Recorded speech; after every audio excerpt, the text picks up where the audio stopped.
तो अब हबीब खुदा के जसद मुतहर में 24 मौजज़ात जिक्र किए हैं। बाज़ औक़ात कच्चे पे चलते थे, रेत पे मट्टी पे चलते थे, पाए मुबारक के निशान नहीं बनते थे, और बाज़ औक़ात चट्टानों पे कदम मुबारक रखते जाते थे, निशान बनते जाते थे। जब पूछा सहाबा ने, या रसूल अल्लाह, ये आपके कुछ जगह पे निशान बनते हैं, कुछ जगह निशान नहीं बनते, क्या मुझे पूरा इख्तियार है कहां मेरा नक्शे पा रहे कहां ना रहे? जिसे पांव के निशान पे पूरा इख्तियार है, उसे दिलों पे कैसे इख्तियार नहीं? तवज्जो है ज़राने किराम में। अब हबीब खुदा के जसद मुतहर से मुतालिक, जिसमें मुबारक से मुतालिक जो मौजज़ात लिखे हैं, उनमें से एक मौजज़ा लिखा है कि रसूल खुदा के बदन मुबारक से जो पानी मस कर जाता था वो शफा का सबब बनता था। तो सहाबा किराम जब पैगंबर इस्लाम वुजू करते थे, पैगंबर के बदन से मस हुआ वुजू का पानी जमीन पे गिरने नहीं देते थे। तवज्जो से सुनिएगा, जब पैगंबर इस्लाम वुजू करते तो सहाबा उस पानी को तबर्रुकन ले जाया करते थे।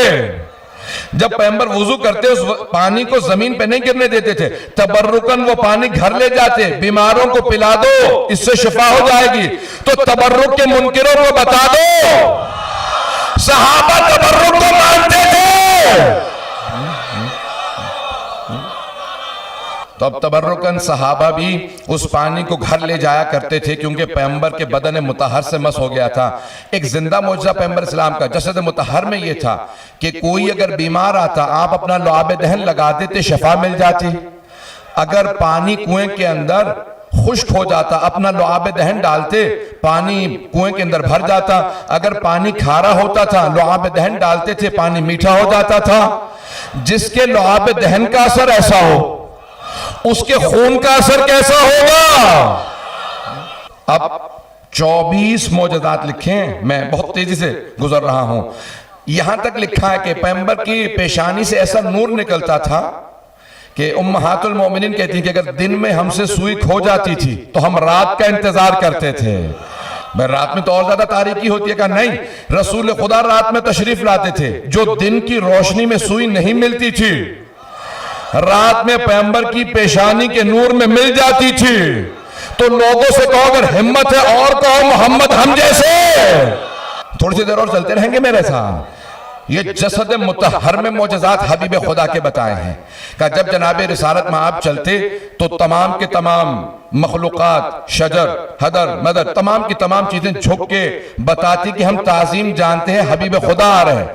आपके सामने दरख्त झुक जाया करते थे, जहां से आप गुजरते वहां पे दरख्त झुक जाते थे। जब आप पत्थरों को हाथ पे रखते तो वो तस्बीह करने लगते।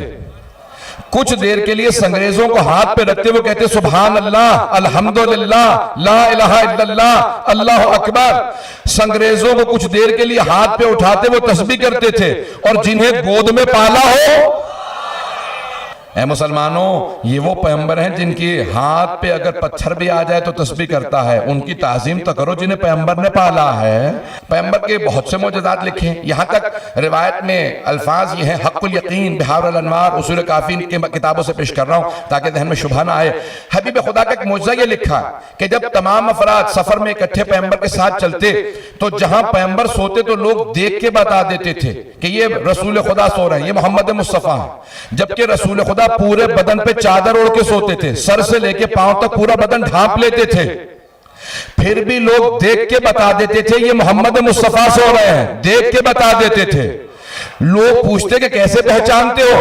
कहा कि हम देख के बता देते हैं कि तमाम अफराद में रसूल खुदा कौन से हैं। कहा कैसे? कहा जब वो चादर लेते हैं ना तो चादर लेने के बावजूद उनके बदन से नूर छन छन के निकलता है। नहीं पहुंचा सके बात को, सारे मजमे की आखिर तक तवज्जो हो। जब पैगंबर सोते तो एक चादर स्याह रंग की ओढ़ लेते, चादर से भी नूर छन छन के निकलता, जिससे पता चलता मोहम्मद मुस्तफा सो रहे हैं। तो मुझे कह लेने दे, अगर हबीब खुदा को शब हिजरत किसी को अपने बिस्तर पर सुलाना हो तो किसी ऐसे को सुलाएंगे जिसके बदन से वैसा नूर निकलता हो। तो मुझे कह लेने दे, जब हबीब खुदा के बदन से ऐसा नूर निकलता है, शब हिजरत अगर किसी को अपने बिस्तर पे सुलाना चाहें तो किसी ऐसे को अपने बिस्तर पे सुलाएंगे जिसके जसद मुतहर से वैसा ही नूर निकलता हो जैसा पैगंबर के जिस्म से नूर निकलता है। एक और बात कह लेने दे, वो जो देखने वाले थे वो शिया नहीं थे, जो शबे हिजरत पैगंबर के बिस्तर को देख रहे थे जब अमीरुल मोमिनीन सो रहे थे, वो शिया नहीं थे, कुरैश के सरदारों के नुमाइंदे थे। बार बार झांक के देखते, कहते थे अभी मोहम्मद सो रहे हैं। भाई 19-20 का फर्क नहीं था नूर में, वोल्टेज में भी फर्क नहीं था। भाई उनका नूर ज्यादा, इनका कम, पता नहीं तो वो है या नहीं। बहुत से लोग पता नहीं क्या कुछ कह जाते हैं। रसूल खुदा का कद बड़ा था, अली का कद छोटा था, उसे कहना तू कैमरा लेके वहीं खड़ा था। बड़े प्यारे अंदाज से सुन रहे हैं जनाबे सैयदा का इसी तरह से साया कायम और दायम रहे तमाम मोमिनीन पे। सुनेंगे ज़िंदानी गिराम में वो मुशरिकीन बार बार देखते और यही कहते कि नहीं अभी मोहम्मद सो रहे हैं।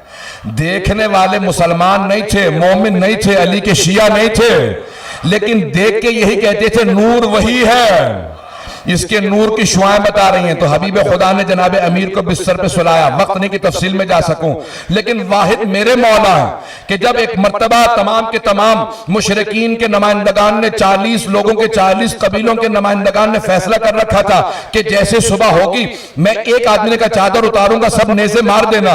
एक मर्तबा चादर हटी, नेज़े चलना चाहते थे कि एक आदमी ने कहा रुक जाओ, ये मोहम्मद नहीं अली है। नेज़ों के साए थे, अली से पूछा मोहम्मद क्या कहा है? कब मेरे पास अमानत रखवा के नहीं गए थे। इतने इत्मीनान से सिर्फ शेर खुदा बात कर सकते हैं। तो 24 मोजज़ात को पेश करो, इशारा करते हुए आगे बढ़ रहा हूं। एक और मोजज़ा ये लिखा है कि रसूल खुदा के जिस्म मुबारक से खास खुशबू आती थी।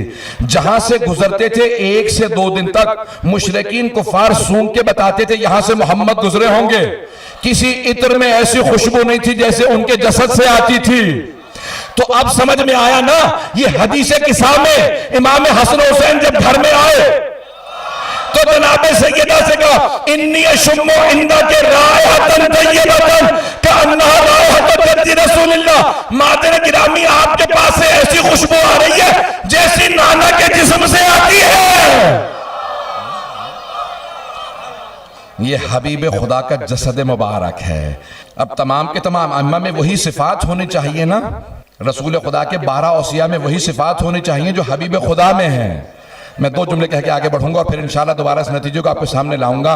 जसद मुतहर में ये मोजज़ात हैं, जिसमें मुबारक में मोजज़ात हैं। रसूल खुदा के बदन से खास खुशबू आती थी। यहां तक तारीख के अल्फाज हैं कि सहाबा रसूल खुदा से सवाल करते या रसूल खुदा इस मकाम पे बेइंतहा कीड़े मकोड़े हैं, हशरातुल अर्ज़ हैं, मच्छर मक्खियां हैं, हमारे सब पे ये मच्छर मक्खियां बैठते हैं, ये आपको क्यों तंग नहीं करते? का मेरे चारों तरफ एक हिसार है, ये मेरे करीब नहीं आते, उन्हें भी पता था कहां बैठना है। अगर बात वाज़ेह हो रही भाई तवज्जो हाथ का तालिब सबकी, बहुत तेजी से आगे बढ़ूंगा।